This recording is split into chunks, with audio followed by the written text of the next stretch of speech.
Hola, bienvenidas a todas. Les damos la bienvenida a nuestro podcast del equipo de STARS, que está conformada por alumnos de la licenciatura en Educación Preescolar de tercer semestre Grupo A.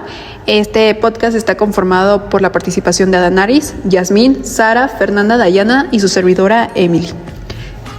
Y en este episodio compartiremos nuestras experiencias vividas durante el acercamiento de observación y ayudantía en diferentes jardines de niños, que fue en el Pablo Neruda, María de Maistú y Ma de Jesús Valero Jauregui y Leona Vicario.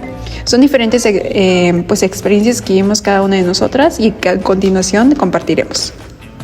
Para comenzar, ¿pueden decirnos en qué jardín estuvieron y cómo fue su primer día, chicas? Primero que nada, mi compañera Emily y yo, Saraí, estuvimos en el jardín de niños Jesús Valero Jauregui y pues mi compañera nos va a compartir cómo estuvo su primer día. Pues para empezar, este jardín está ubicado en la colonia San Luis, una colonia algo conflictiva, entonces sí, así en general el jardín pues sí presenta pues con un índice de alta inseguridad en la zona donde se encuentra.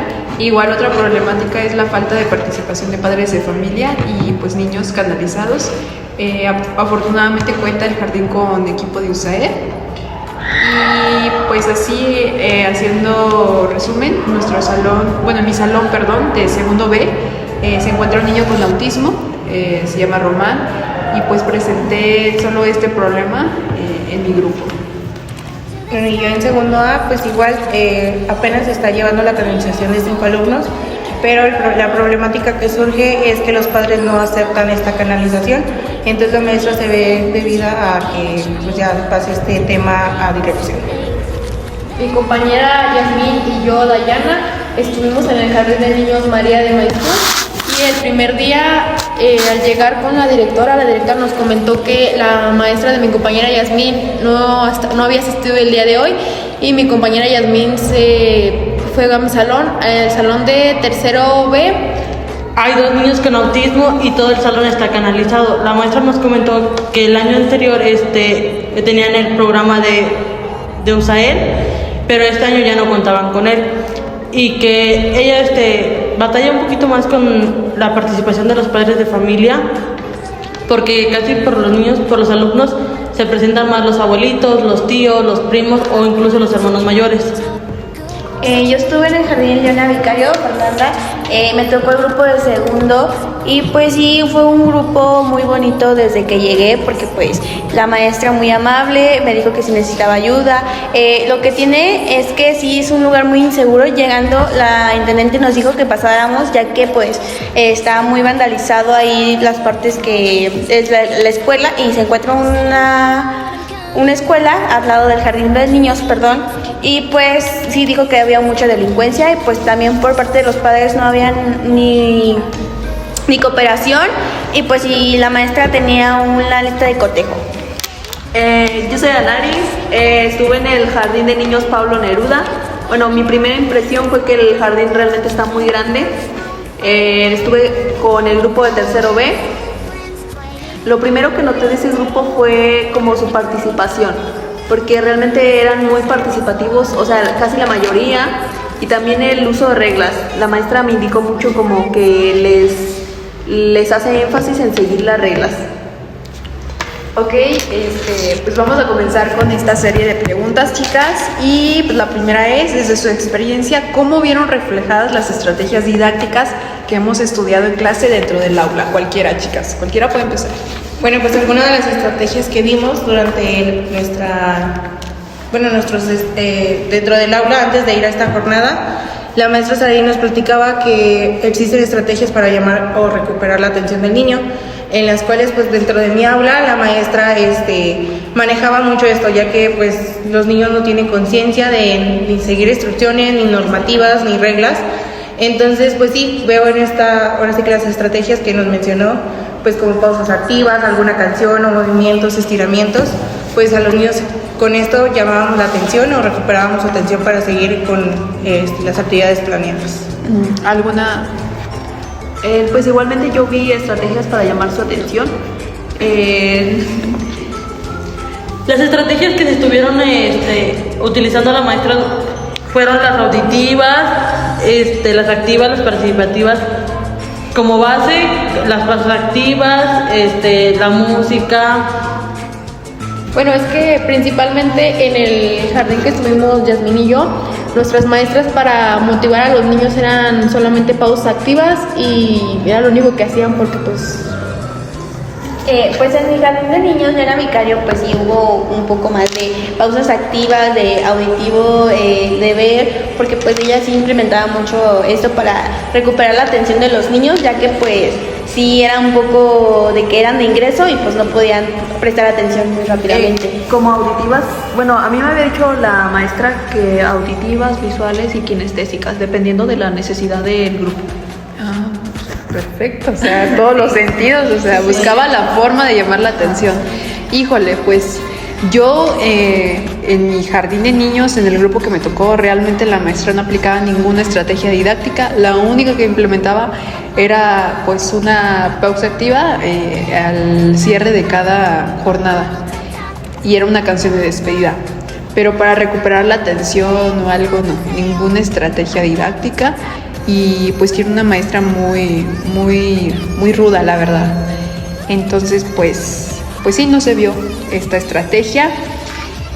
Pero bueno, volvamos al tema y la siguiente pregunta es: ¿qué papel jugó la pedagogía en la forma en que la docente se relacionaba con sus alumnos y planificaba sus actividades? Bueno, pues algunas de las pedagogías que ya hemos revisado son las bancarias, las tradicionales, y una de ellas también la Montessori, y creo que pues esta, al menos en mi salón y en algunos salones en los cuales pues en actividad física o así que se juntaba todo el jardín, se observaba que pues los materiales estaban adecuados a su edad, a su estructura, a su nivel de comprensión o niveles de aprendizaje. Entonces creo yo que sí se vio, al menos en el jardín en el que estuvimos Evelyn y yo, sí se logra observar este tipo de pedagogías. Bueno, en mi aula yo creo que la maestra era muy constructivista y se podría decir que también estaba el método Montessori, porque todo mueble, todo material estaba al alcance de cada niño, de cada niña. Entonces esto hacía que cada pequeño pues fuera autónomo. Y la maestra siempre trataba de que no ayudarlos en sus actividades al recortar o colorear, sino que ellos solitos pues sacaran las actividades. Entonces pues se podría decir que en mi aula se vio el constructivismo y pues un poco también de conductismo al dar la estrellita como premio, y pues la metodología método Montessori. En el jardín también de María Maestú se miraba mucho el constructivismo, lo tradicionalismo y el método también del conductivismo. También algunos de los niños eran muy autónomos, de que ellos solos hacían las cosas, no necesitaban ayuda. Bueno, en mi salón muchos niños no necesitaban ayuda de que yo los apoyara. No sé si en tu salón sí necesitaban ayuda algunos de los niños. Sí requerían un poco más de ayuda, pero también la maestra involucraba mucho la autonomía. Bueno, pues en mi caso fue la pedagogía tradicional y la Montessori. Pues la tradicional usaba lo de antes, ya que era una maestra mayor. Ella sí me dijo que pues no estaba ni tan viejita ni tan adulta, bueno, no tan joven, sino pues sí dijo que ella utilizaba lo tradicional porque le funcionaba más. Y como eran de nuevo ingreso, pues no tenían reglas, no tenían nada. ¿Y tú sí viste que los niños sí? Sí, mucho, porque por ejemplo las poses activas, los materiales que usaba eran muy llamativos. Era por ejemplo los niños de, ¿cómo se dice? Lo de cuando le dan una estrellita, un conductista. Ella usaba eso, ya que ahorita no se usa tanto. Ajá, pues creo que satanizaron mucho la idea de que fuera el conductismo, pero realmente creo que toda metodología, no hay pedagogía buena ni mala. Creo que aquí es de que cada docente sepa implementarlas, combinarlas. Estoy de acuerdo contigo, pero también muchas de las veces ya los niños ya no les llama la atención una simple estrellita. No les dice porque en mi salón la maestra les dijo, si acaban rápido les entrega una estrellita, y solamente 2 les llamó la atención la estrellita, y los demás como de una simple estrellita que, o sea, como que ya necesitas implementar algo, ya más no grande. La idea de la estrellita, sino ya otra cosa que les llame un poco más la atención. Híjole, yo creo que sí es un desafío actualmente que sí encontramos, Continuamos con la siguiente pregunta y es, ¿hubo momentos donde vieron contradicciones entre lo que aprendemos en la normal y lo que pasa en la práctica, es decir, ya en el aula, en el jardín de niños donde estuvieron? Bueno, creo que sí, bueno, mucho, la verdad, porque es muy diferente lo que se vive en la práctica o aquí en el salón lo que aprendes. Por ejemplo, mis compañeras, ustedes dos, ¿no? Tuvieron como... Sí, tuvimos niños con autismo. Algo que claramente en la escuela no nos capacitan no lo comentan, pero no nos capacitan para trabajar con ellos. Entonces es llegar al aula y es algo difícil porque no sabemos trabajar bien con ellos. Es otra realidad justo. También complicado, un poquito, yo lo siento más complicado en mi caso porque como ya les he contado a todas de que mi salón está todo canalizado, entonces no sé cómo trabajar con un salón así y más 2 niños con autismo, no se puede trabajar así y tampoco, como me comentó mi maestra, no puedes incluir a 2 niños que no quieren trabajar en tu planeación si ellos no quieren. Los niños con autismo no trabajan, no quieren hacer nada y aquí nos dicen otra cosa muy diferente a lo que se viene. De hecho, pues en mi caso, mi maestra me dijo que a medio del ciclo escolar iba a entrar una niña con autismo, porque pues la escuela no estaba capacitada y pues la mamá sí quería que la trataran igual. Entonces, sí le ponía muchos peros, muchas trabas para que la niña no entrara, pero obviamente pues sí viene desde que no saben muy bien la capacitación. Pues bueno, aquí entra también lo de la escuela que tiene que ser inclusiva, y nos mencionaba la directora que pues no tanto es como de que nos mandan ese formato, les mandan ese formato de que a fuerzas tiene que ser exclusiva, hasta incluso ellas mismas como ya profesionales en este caso, pues no tienen herramientas, no tienen estrategias, no tienen como una capacitación de cómo fomentar esta escuela inclusiva. De hecho, en otro jardín de niños lo que hacían era que nomás iban un viernes y ya por un documento iban a toda la semana a otra escuela que sí tenía esa posibilidad de ayudar al niño, o sea que... Por ejemplo, mi maestra me comentaba que ellas no tenían una capacitación con los niños con autismo, pero ella se basaba mucho al papá, porque el niño va de lunes a viernes a clases especiales y el jueves y viernes va al kinder, y la maestra se basaba mucho eso. Si el papá le decía, trabaje de esta manera, la maestra trabajaba, porque la maestra en sí no está tampoco capacitada para trabajar con él. Y como ella me comentó, no por un niño voy a descuidar a los demás, porque sí es un poco más complicado. Aquí también depende, como dices tú, de los papás. En mi caso, los papás de los 2 niños con autismo no han dado nada, o sea, no le han dicho nada a la maestra ni cómo trabajar con ellos. Sí. Porque incluso la mamá de uno le dijo que en la casa el niño iba a descansar y la escuela era para que lo enseñaran, entonces es más complicado. Bueno, entonces sí, todas opinamos, observamos que una realidad es en la normal y otra muy diferente en la práctica, en los jardines, porque aquí te dicen una cosa, pero no te dan las herramientas. Y pues creo que todas concordamos al contar con niños con necesidades especiales, con autismo, con problemas de lenguaje, con TDA. Entonces, creo que sí, es una triste realidad. Y pues bueno, continuamos con las preguntas. La que sigue, ¿qué estrategias usó la docente para enseñar los contenidos del día? Pues creo que ya lo habíamos dicho, visuales, kinestésicos. Bueno, en mi salón sí aplicaba mucho la maestra eso, o sea, ponía videos, se apoyaba obviamente pues de la tecnología, de los sonidos, bocina, todo eso. O sea, creo que todo eso ayuda. Ok, la siguiente, ¿cómo observan que se evaluaba el aprendizaje de los niños? ¿Usaban instrumentos de observación directa, retroalimentación o cuáles otros?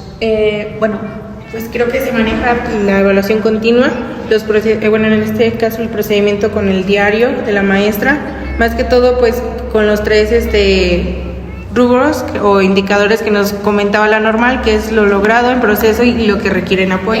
La mía tenía una lista de cotejo, el diario sí lo utilizaba mucho en varias ocasiones. El portafolio, con el que más trabajaba la maestra, el portafolio de evidencias y la rúbrica. Pues creo que en esta pregunta todos los jardines que estamos aquí nos basamos en lo mismo, de que se basaban en el diario, en la rúbrica, en el portafolio. Entonces siento que casi todas las maestras trabajaban de la misma De hecho, manera. dijo la maestra que pues esto es muy importante, pues ya si había una situación, por ejemplo el diario, ya tenían lo que pasó y pues ya no se meten en problemas porque ahorita como está la situación sí está muy mal. Y bueno, para poder terminar este podcast,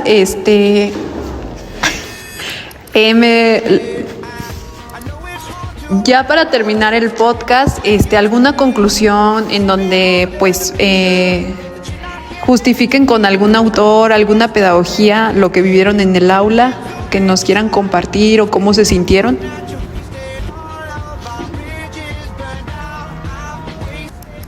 Pues mi maestra se basaba mucho a Piaget por la manipulación. Se reflejaba mucho en las actividades que hacía en la práctica. También mucho a Vygotsky por el acompañamiento que tenía la maestra titular. Y pues en mi opinión, como la maestra me comentaba, a mí me gustaría saber un poco más del tema de los niños con autismo, para ahora en mi práctica, pues incluirlos e implementar más estrategias. Pues igual, bueno, en una de las pedagogías yo siento que utilizó la maestra fue la de la escuela nueva. Bueno, ahorita como están con los planes de la nueva escuela mexicana, yo creo que esa sería una nueva, pues sí, un nuevo método para aplicar a los niños. Pues las pedagogías son muy importantes y pues las ¿cómo se llaman? Pues las pedagogías son muy importantes en todo jardín porque pues se utiliza y sabemos cómo manejarlas, y los instrumentos de evaluación también son muy importantes por cómo están pasando la situación los maestros. Obviamente pues esto te defiende mucho, y pues en mi conclusión, el jardín de niños, yo sí también quisiera saber sobre el autismo para saber mi planeación, si iba a tener una dificultad o algo. Y pues también para terminar, creo que es muy importante, para empezar, conocer los diferentes tipos de contexto, el interior, exterior, el dentro del jardín, el áulico, etcétera. Creo que son muy importantes para poder tener un diagnóstico de cada salón, de cada grupo, para poder saber cómo trabajar. Y pues en conclusión, en el jardín Madre Jesús Valero, pues se vio mucho el conductismo, el constructivismo, entonces combinaban mucho el conductismo también con que el alumno fuera autónomo. También otro de los que observamos es el Álvarez Yarrow, que pues se refiere a que el niño tiene que ver su realidad. También con Vygotsky, pues con el contexto en donde se encuentra el jardín, pues también incluyen esto. Y pues como ya lo mencionaron mis compañeras, pues también quisiéramos que pues la normal nos brindara estas herramientas para saber estrategias, adecuar nuestras planeaciones, más que todo ahora que vamos a planear, pues para estos niños que tenemos, pues ahora sí con estos casos y estas necesidades específicas, pues igual con todo y cada uno de nuestros jardines y salones. Y pues bueno, con esto terminaríamos nuestro podcast de STARS. Esperemos que les haya gustado y les hayan entendido sobre todo. Y pues como última opinión, es un camino difícil pero no imposible, entonces esperemos que todas lo puedan lograr, y hasta la próxima.